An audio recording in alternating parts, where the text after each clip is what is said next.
these things that we're caring for, exhibiting, and providing educational programs, we're passing along this history to the future generations, the children of Wisconsin.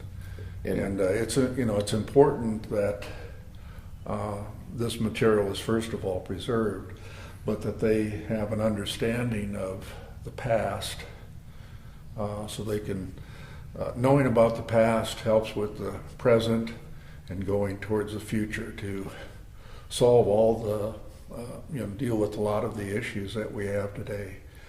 There's lessons to be learned. And we particularly work with fourth grade students because that's when they primarily do Wisconsin history.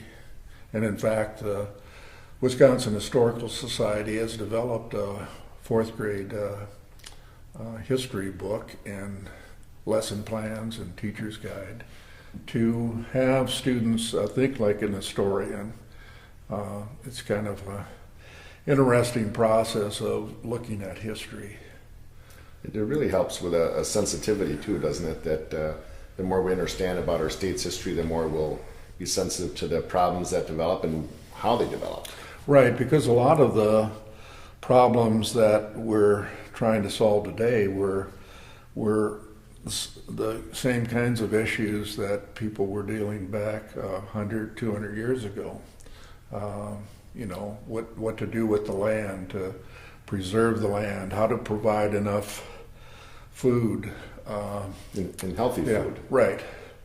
And there's the whole movement of sort of local fare is kind of coming full circle, because that's what these early farming communities were, that they were providing food for the particular area, and the kind of equipment that was developed.